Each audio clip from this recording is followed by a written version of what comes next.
Hello, and thank you for checking out this video on encouraging pesticide best practice.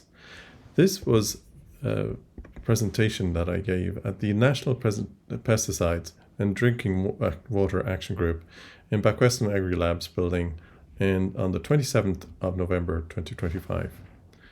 So my name is Dr. Dennis O'Hora, and I'm in the School of Psychology at University of Galway. And what I'm going to try and do today is to take you through some ideas around encouraging pesticides best practice that's informed by psychology. So in our outline, we're going to discuss sustainable farming just to provide the context. Then we're going to talk about pesticide and subjective risk so that you can get some ideas around how it is that people view pesticides. And then we're going to look at some specific influences on farmer behavior with respect to pesticide use. And then we're going to look at the COMBI model, which is a model that we use when we're thinking about how we might change behavior. So sustainable farming, as I'm sure you're all aware, in the face of population growth, we're hoping to increase the productivity of farming. But by increasing the productivity of farming, we then bump against limits in terms of the effects on climate change, the effects on energy usage and water supply that have detrimental effects. So we're always trying to get to this point of what we call sustainable intensification. That is where we can intensify and increase the productivity of agriculture while having an agriculture that is resilient to climate change effects and that we can maintain and improve water quality. So when we're dealing with water quality in general and pesticides in particular, it is a complex issue. So in particular, the hydrology issues complicate how it is that pesticides and other nutrients get into our water system. So certain farm topographies facilitate pesticide loss. That is that depending on the shape of the land, sometimes the water runoff can take pesticide into the waterways more easily in some farms than others. And also, where there's greater exposure to water, we have more rushes, which is an issue in terms of encouraging pesticide use because in trying to control rushes. Farm system is important because the dependence on pesticide varies across farm types. And also it's complex in terms of the actors involved. We have a variety of actors, farmers of course, but also contractors, chemical providers have different goals and motivations in the system. We're going to start with the idea of subjective risk. And so subjective risk is the risk or fear that a person has of a hazard that is their personal feeling. And so those personal feelings of risk are slightly different from the objective risk, where we calculate the risk of a particular hazard based on the statistics that certain harms occur. So subjective risk is influenced by two factors. And so this was work by Slovic from the 1980s. And so how we judge personal risks is down to two influences. Dread, which is how detrimental we see the outcome would be, and unknown, which is how understandable it is. And so here on this, you can see a variety of different hazards that are high and known in terms of how well understood they are, and then high and low in terms of how awful and how dreadful the outcomes might be. And so we have caffeine and aspirin, which are low in dread, and so they will tend to be complacent when it comes to those because they are low. And so this area here, these are risks that we tend to be complacent about. Now, when we go above this line and into this corner up here, you'll see that this corner are hazards that we tend to be more afraid of than the objective risk might suggest. And so pesticides are above average in terms of dread and uncertainty. And so that would mean that people in general should have a higher fear of their effects than necessary. And that might be, again, when we're talking about farmers, that might be less what we expect, But again, we want to see where farmers are relative to the population. So relative, the average population would tend to have a higher fear of the personal risk from pesticide use, and so be more inclined, for example, to wear PPE for pesticides than it might be strictly necessary. So we would expect people to be conservative rather than complacent when it comes to the personal risk from pesticides.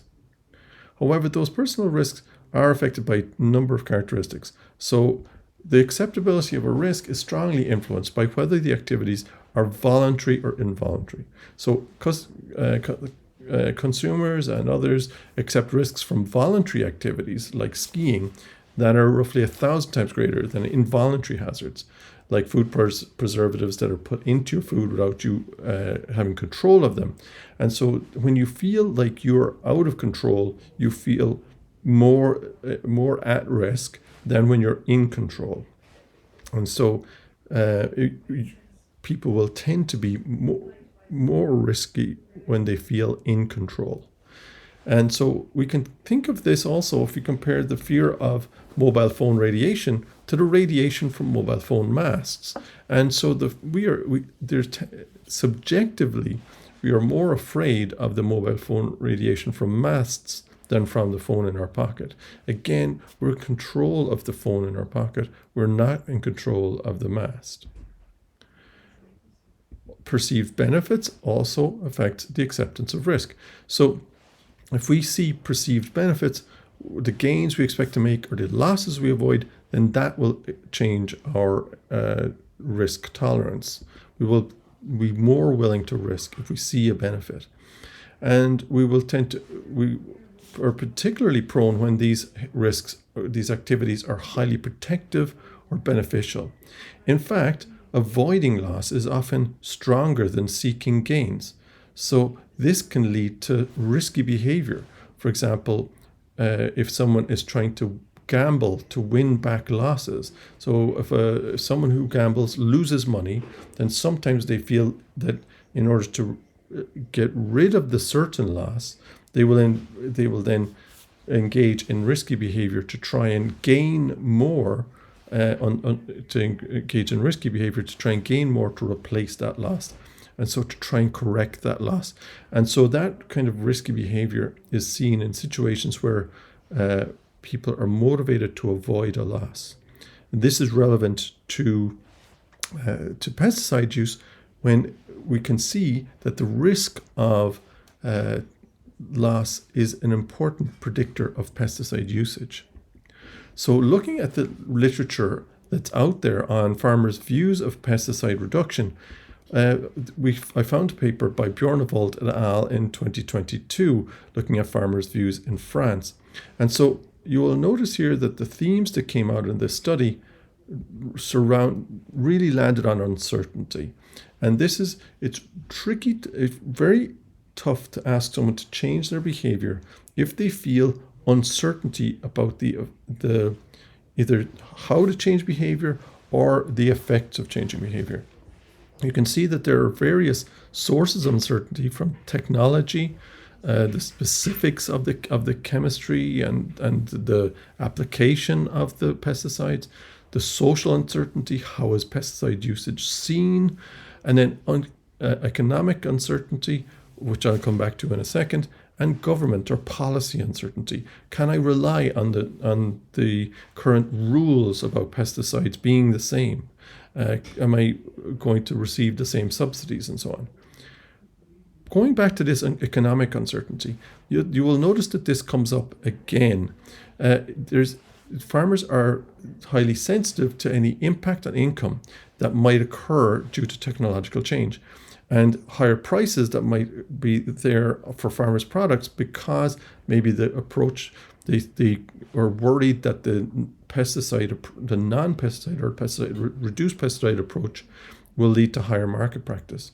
They're also concerned about the time it takes to change practices, and that introduces uncertainty because it's not clear how long it's going to take.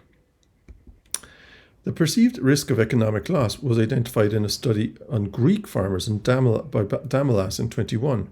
and they found that farmers were unwilling to change their pesticide practices due to subjective risk of economic losses. So again, we're looking at the fear of economic loss can motivate risky behavior. And so they used the theory of planned behavior to look at intention to reduce pesticide usage. So the theory of planned behavior suggests that the attitude to pesticide use, the subjective norm, what I think other people do in terms of pesticide use, and my perceived behavioral control, whether I think I can change my behavior with regard to pesticide use. Those are important predictors of intention and behavior when it comes to behavior change. What they found is that they've identified these influences, but they also saw that perceived risk of economic loss directly reduced intention. And so the positive attitudes couldn't create the attention because of this risk of economic loss. And so when they looked at the items that they used here focused on yield losses and income losses. Here's a little bit more detail. The regressions are here on the left if you're interested. The main point to take out here is that you have this negative impact of the risk of economic loss on intention. That is, as the risk gets higher, the intention gets lower. Here we look at the percentage of farmers that actually were positive, undecided, or negative on the different scales that they used. Interesting here, what you can see is that in terms of attitude, the top line, most farmers, 2/3 of the farmers, were positive in terms of reducing pesticide use in terms of their attitude. They were lower in terms of subjective norms. They thought that others, only a quarter, thought that others would reduce pesticide use. Perceived behavioral control was around 1/3. So about 1/3 of them thought that they could change, in terms of doing what they needed to do. But you only had 15% who were intended to reduce pesticide use. So 2/3 have an attitude that's positive towards reduced pesticide use, but 15% are going to do that.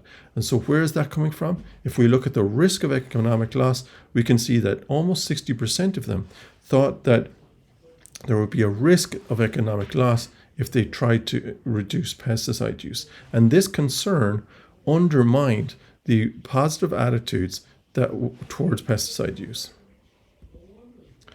We're now going to look at a model of behavior change called the COM-B model.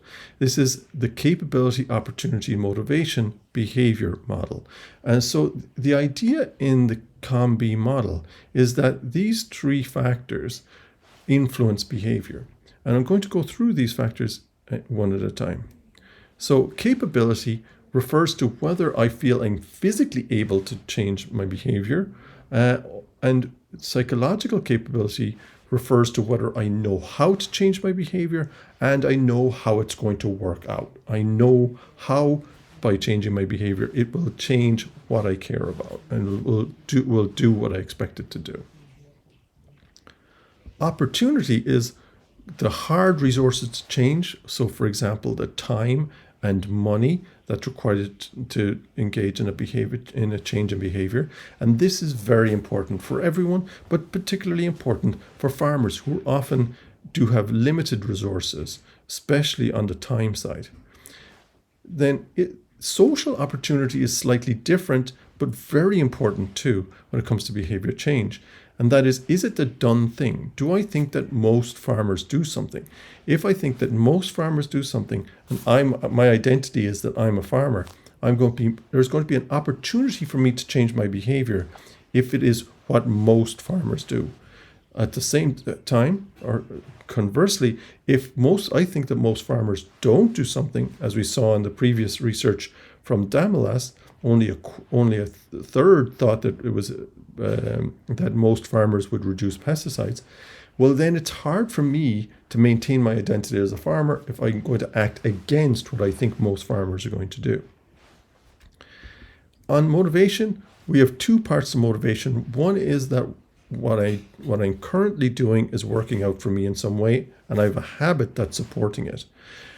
On the other side, it's the automatic motivation. On the reflective motivation, that's looking at what's this going to get me? If I engage in this new behavior, what are the positive outcomes for me? What are the negative outcomes that I can avoid? Now, we often think of motivation first, all three of these are important for behavior, but it's worth understanding that motivation is dependent on capability and opportunity. If we don't feel we can do something, or we don't feel we have the opportunity to do it, then it will undermine our motivation to do it. A kind of simple example here, if I say to you, you jump 10 feet into the air, and you say, I can't do it. If I say to you, I will give you €10,000 if you jump 10 feet into the air, then you still can't do it, and that €10,000 is not changing your motivation. Okay, it might change your motivation to lie to me, but it's not going to change your motivation to engage in the behavior of jumping into the air, because you know you can't do it.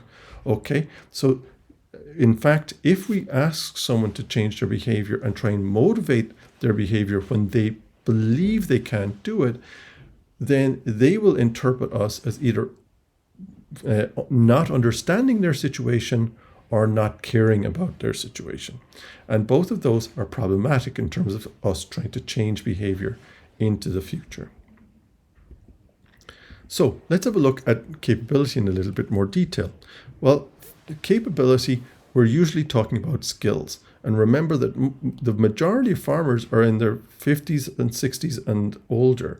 And so changing physical behavior is tricky. And so physical capability barriers tend to be more difficult when you're looking at changes in ongoing activity. So we're going to try and avoid replacing pesticides with more labor-intensive alternatives. Psychological capability then focuses on uncertainty concerning the impact of pesticides, uncertainty concerning the efficacy of alternatives, and so on. So that's going to break the relationship between what I'm doing and what I'm trying to achieve. Okay, so they need to understand that and believe that in order to be capable to change their behavior. The physical opportunities then refer to this question: can a farmer afford not to spray? That's how farmers will probably think about this question. So we need to answer that clearly. Can they afford the downtime to learning new approaches? Can they afford whatever costs there are in terms of new equipment and so on? Affordability will vary due to exposure to risk and resources available for alternatives. That is, the impact of the farmer on the bottom line will vary. Social support can be fractured by differential impact due to hydrology. So the tricky thing that this differences across people can lead to is that when you've got hydrology complicating the picture, then it means that I might not see myself as similar to my next door neighbor because my behavior has different effects on the waterways than his or hers does. And that can sometimes lead to peer-to-peer learning issues as well. So, what he does isn't relevant to what I do because of the hydrological differences. Motivation, again, it's best to look first at automatic habits and so on, and remember that current practices are in place for a long time. So it's fair to assume that those practices are producing some benefits for the farmer.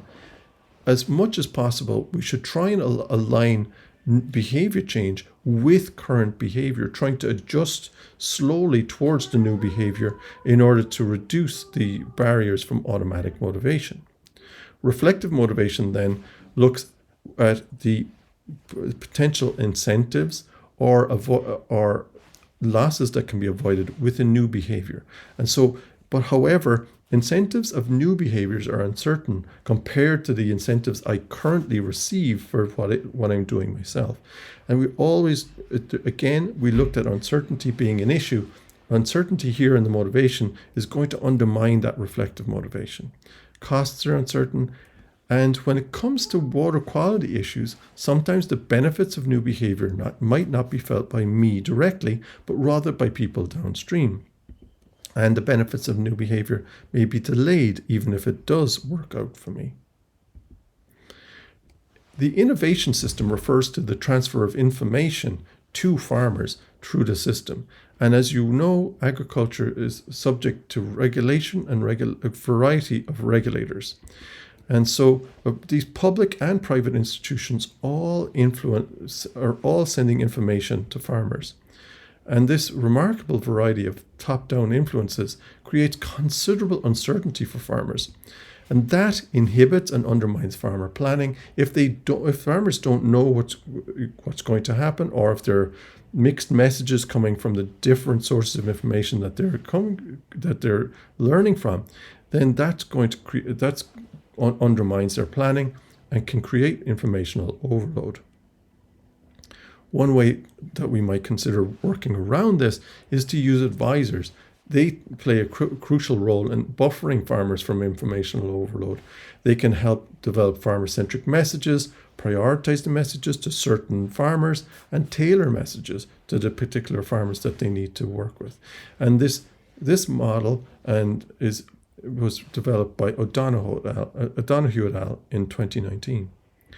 In addition to advisors, co-ops and local service providers also provide a means to contact farmers where they are and to talk in their language with messages that matter to them. We've been talking so far about farmers, but farmers are only one piece of the puzzle when it comes to pesticide usage. There are many other actors involved. These include contractors, chemical companies, and other local businesses. And they all have a stake in the game. How things are going at the moment is suiting a number of those people. And so what we want to think about is, how do we tailor our approach to their concerns and maintain their stake? So just a quick review then and some takeaways. So first of all, we talk about pesticide usage as a complex issue. We talked about hydrology, how one farm is not the same as the other because of the topography differences. We talked about farm system differences, the variety of actors. One issue we didn't talk about is that there's probably pretty high compliance. That is tricky to manage. Now, this is me looking from the outside, but if most people are doing the right thing, then we need to be careful how we work with farmers to ensure that we don't discourage the current good practice that's out there. Also, in a situation where there's pretty high compliance, those that are not complying may have very strong interests in not complying. And so again, we need to think about the overall compliance in the system when we're looking at how to manage the situation. Pesticides, risk and uncertainty. We talked about how it is that these chemicals are difficult to understand and that can lead to uncertainty, but also the policies and social meanings of those uncertainties, and the costs are uncertain. Then we talked about the COM-B model, where we talked about capability and opportunity supporting motivation, and that we need to think about that when trying to change behavior. We need to diagnose issues for various behaviors and various actors. Then I suggested that we might communicate through advisors and local contexts. So I hope that was useful for you. Again, thank you to Aidan and the team for inviting me to speak with the group. And if you want to contact me about these issues, please feel free to email me at the address you see there, or you can connect with me on LinkedIn. Thank you for your time today.